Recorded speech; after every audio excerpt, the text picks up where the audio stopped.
Halo, selamat sore semuanya. Kembali lagi ke acara Ngopi Tiam, ngobrolin filsafat timur ampe sore.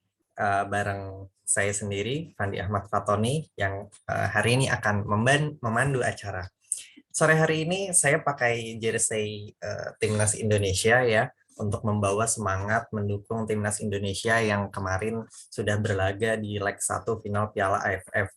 Meskipun kemarin kita kalah, tetapi semoga dengan kekuatan Brahman, kita di leg kedua kita bisa menang 5-0 dan menjadi juara Piala AFF. Kita aminkan ya, karena Brahman punya kekuatan yang sangat besar untuk memberi keajaiban kepada Indonesia untuk menang.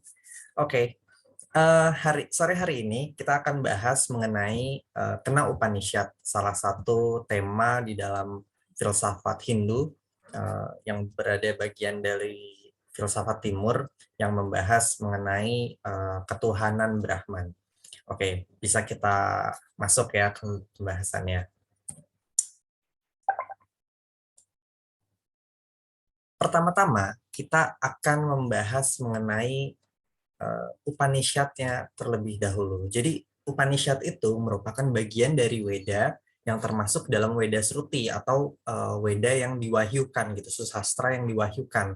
Jadi kan teks itu ada dua ya, ada Sruti dan ada Smrti. Sruti itu yang sifatnya wahyu, kemudian yang Smrti itu sifatnya tafsir. Nah, kalau yang Upanishad ini sifatnya wahyu.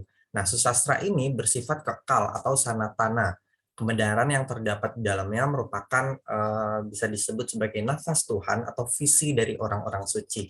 Jadi seperti itu. Jadi Upanishad ini semacam kitab sucinya orang-orang Hindu. Karena dia berada bagian dari Weda. Nah, kita masuk ke pembahasan utama. Apa itu Kena Upanishad? Nah, Kena Upanishad adalah teks Weda yang tertanam di dalam bagian terakhir Talavera Brahmana dari Samaveda. Ini digolongkan ke dalam Mukhya Upanishad dan terdaftar sebagai nomor 2 dalam kanon Mustika dari 108 Upanishad. Jadi Upanishad itu banyak banget ya, banyak sekali, dan Kena Upanishad ini adalah salah satu dari Upanishad itu. Tapi ada Upanishad utama yang ada 10, itu ada kata dan ada yang lain-lainnya, dan Kena Upanishad ini merupakan salah satunya.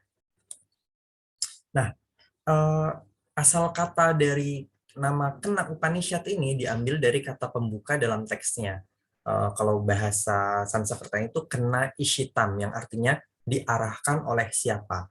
Nah, hal ini dimaksudkan adalah oleh siapa dunia dan alam semesta ini telah selesai masanya, mereka harus memperbaiki karmanya sehingga akhirnya mencapai kekekalan atau mencapai moksa. Gitu ya. Jadi ini diambil dari asal katanya. Nanti kita akan bahas lebih lanjut di slide-slide berikutnya. Nah, dalam Kena Upanishad ini terdapat 4 bagian, yaitu yang 2 pertama dalam bentuk syair dan 2 yang kedua dalam berbentuk prosa. Nah, bentuk syair dari Kena Upanishad ini berurusan dengan Brahma tertinggi yang tidak terkualifikasi, yaitu prinsip absolut yang mendasari seluruh fenomena dunia, dan yang bentuk prosa itu berurusan dengan Tuhan tertinggi, yakni Isvara. Nah, pengetahuan tentang yang absolut hanya memungkinkan bagi mereka yang mampu menaiki pikirannya mereka dari objek-objek indrawi dan berkonsentrasi pada fakta akhir alam semesta. Ini mampu menarik ya maksudnya. Jadi menarik pikiran kita dari objek-objek indrawi dan berkonsentrasi pada fakta akhir alam semesta. Kayak gitu. Nah, Kena Upanishad ini disebutkan juga sebagai teks yang paling analitik dan paling spesifik, paling metafisik. Nah, di antara Upanishad lainnya, ini yang paling analitik dan yang paling metafisik, dan tujuannya adalah untuk mengarahkan pikiran kita dari yang paling kasar atau yang umum atau yang universal kepada yang halus, yaitu yang khusus, yang spesifik dan partikular. Nah, dengan serangkaian pertanyaan dan jawaban yang mendalam, ini berusaha untuk menemukan lokasi sumber keberadaan manusia. dan mengembangkan kesadarannya sampai bisa identik dengan kesadaran Tuhan, yaitu Brahman. Kayak gitu. Jadi nanti kita bisa lihat bagaimana teks dari Kena Upanishad ini itu berisikan pertanyaan dan jawaban yang itu sungguh-sungguh memiliki kedalaman untuk mencapai kesadaran tentang Brahman, gitu ya.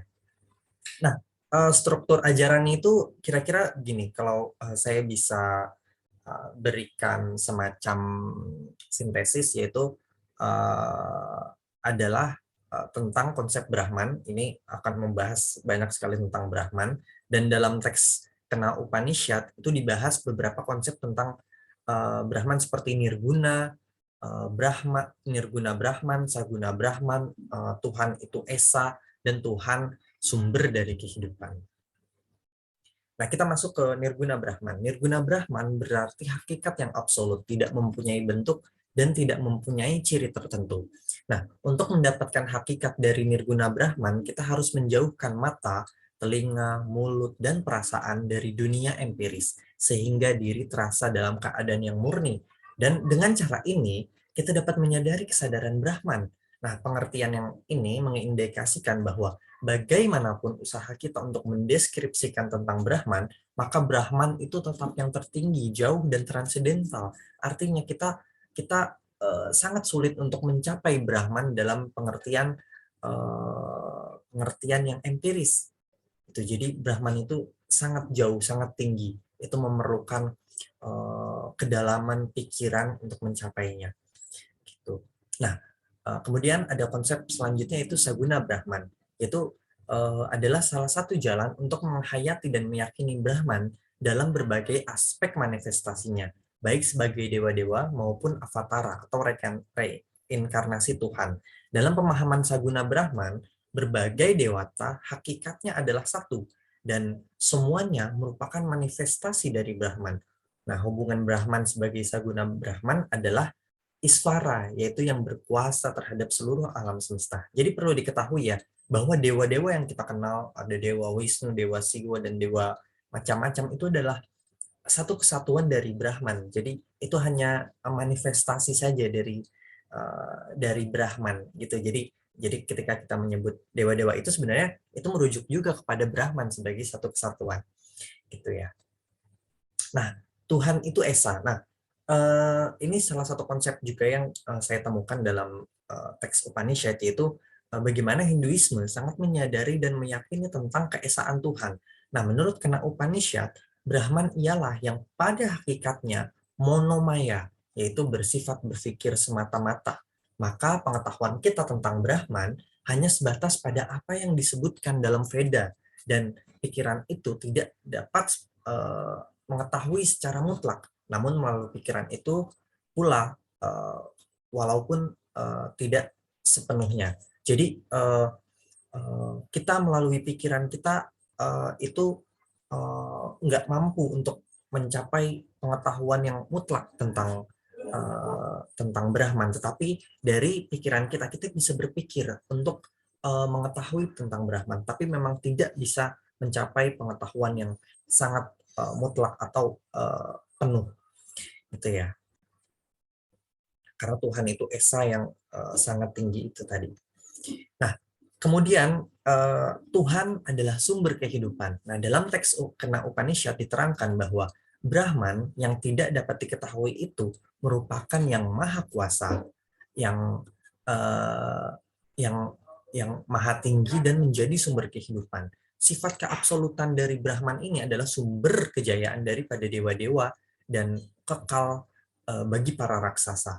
Nah, Brahman berfungsi sebagai Isvara, yaitu yang menguasai dan berkuasa atas dunia serta menegakkan keseimbangan. Jadi Brahman itu adalah sumber kehidupan kita semua, sumber kekuatan, dan itu juga menjadi sumber dari tadi yang saya sebutkan, sumber dari dewa-dewa, dan di sini juga disebut raksasa gitu. Maksudnya adalah makhluk-makhluk yang besar gitu. Nah, kayak gitu. Jadi kita semuanya mendapatkan sumber yang kekal itu dari Brahman gitu. Kehidupan kita merupakan bersumber dari Brahman. Nah, kita masuk kepada 4 bagian Kena Upanishad. Nah, di sini nanti akan dibahas mengenai apa namanya, bagian-bagian dari Upanishad, dan itu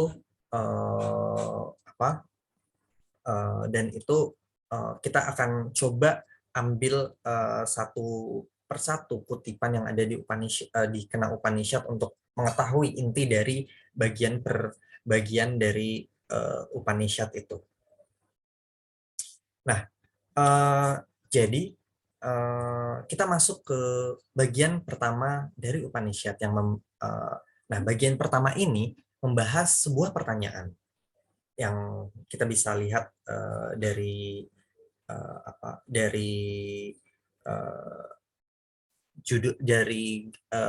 gambar yang ada, yaitu kalau kita bisa sederhanakan, yaitu adalah siapakah wakil sesungguhnya dari individu.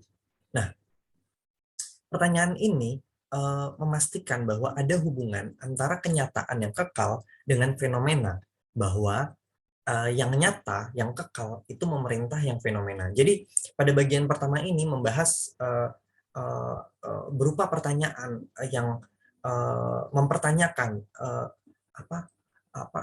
siapa yang sebetulnya memerintah kita, kenapa kita bisa melakukan hal ini dan hal itu, kayak gitu. Nah, bagian pertama ini terdiri dari 8 sloka, dan itu berisi tentang pertanyaan-pertanyaan tentang siapakah yang sesungguhnya mewakili kita dari sebagai individu.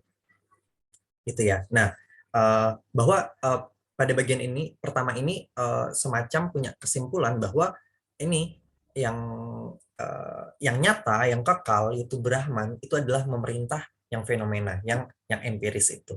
Seperti itu. Nah, kemudian kita masuk kepada bagian kedua. Bagian kedua ini memiliki sebanyak 5 sloka, dan ini membahas mengenai paradoks dan tidak dimengertinya Brahman dan nilai dari pengetahuan Brahman. Nah, ini kita bisa lihat bunyinya. Bunyi dari sloka ini mengindikasikan bahwa apa saja yang manusiawi atau ketuhanan dibatasi oleh kata sifat, dan karena itu tidak berbeda dengan kecil atau terbatasnya. Brahman yang bebas dari kata sifat bukanlah objek dari pengetahuan. Bahwa bagian kedua ini ingin menjelaskan bahwa kita itu sulit sekali untuk mengetahui tentang Brahman. Apa yang kita ketahui tentang Brahman itu hanya bagian kecil saja gitu. Jadi seperti itu. Jadi apa yang kita ketahui itu sebenarnya belum mengetahui gitu tentang Brahman. Jadi sebenarnya ini yang ingin dijelaskan dari bagian kedua. Nah, ini pada bagian ketiga. Nah, bagian ketiga ini sebetulnya ketika saya membacanya mungkin dengan gambaran yang lucu gitu, bahwa Brahman ini sedang membodoh-bodohi dewa gitu.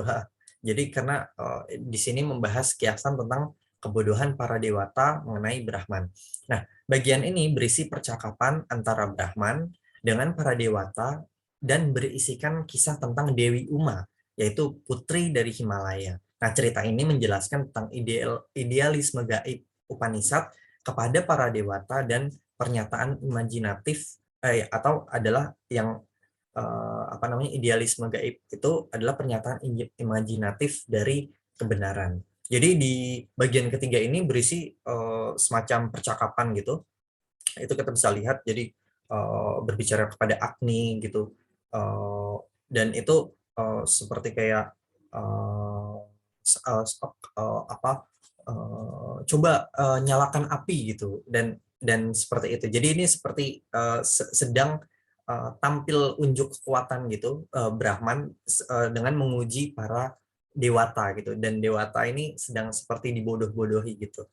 Nah, kita masuk ke bagian keempat. Nah, bagian terakhir dari Kena Upanishad ini membahas mengenai pengetahuan Brahman sebagai yang paling utama, dan Brahman kenyataan individu dan kosmis. Nah, bagian terakhir ini berisikan percakapan yang merupakan kelanjutan dari bagian ketiga. Nah, di sini juga masih dibahas, pembahasannya masih mirip-mirip seperti yang di ketiga. Di sini pun masih seperti berbentuk percakapan, tetapi pada bagian keempat ini memiliki inti pembahasan, yaitu bahwa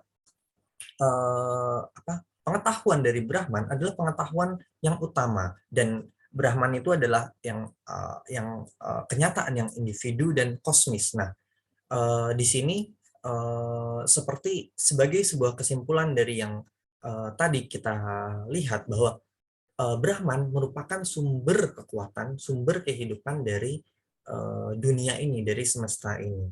Kayak gitu. Jadi pengetahuan Brahman itu adalah sumber pengetahuan yang ada di semesta, yang ada di dunia. Nah, kita sampai pada kesimpulan untuk penutup, untuk kita apa sih yang sebenarnya Kena Upanishad ini sampaikan gitu dari penjelasan-penjelasan tadi. Nah, Kena Upanishad sesungguhnya ingin menceritakan mengenai kekuasaan Brahman sebagai sumber kekuatan utama dari dunia. Nah, Brahman adalah sumber pengetahuan utama dan Brahman adalah dewanya para dewa. Nah, dengan demikian kita bisa melihat bahwa Kena Upanishad sedang menjelaskan esensi ketuhanan dari Brahman. Jadi, sebetulnya Kena Upanishad ini adalah semacam teks yang menjelaskan mengenai sifat ketuhanan, sifat teologis dari Brahman, sifat teologis sebagai rujukan teologis bagi umat-umat Hindu gitu, untuk mengetahui bagaimana sebetulnya kekuatan dari Brahman ini, kayak gitu. Dan inilah jadi punya esensi yang sangat kuat mengenai ketuhanan dalam Brahman. Jadi kita bisa simpulkan bahwa Kena Upanishad adalah teks yang sangat teologis, yang sangat berciri teologis, yang sangat menjelaskan bagaimana ketuhanan dari Brahman ini bekerja. Kira-kira seperti itu. Dan sekian penjelasan dari saya. Cukup sekian. Barangkali banyak penjelasan yang kurang jelas, tetapi saya ingin setidaknya memberikan semacam wawasan mengenai teks ini. Dan sesungguhnya filsafat Timur itu sangat memiliki banyak pengetahuan yang kita bisa gali, yang kita bisa uji, bagaimana sebetulnya pengetahuan itu tidak pengetahuan yang filosofis itu tidak selalu harus merujuk pada sesuatu yang barat, tetapi dalam filsafat Timur dengan ciri khasnya sendiri punya pengetahuan yang sangat mendalam. Kira-kira seperti itu. Terima kasih dan selamat sore. Sampai berjumpa kembali.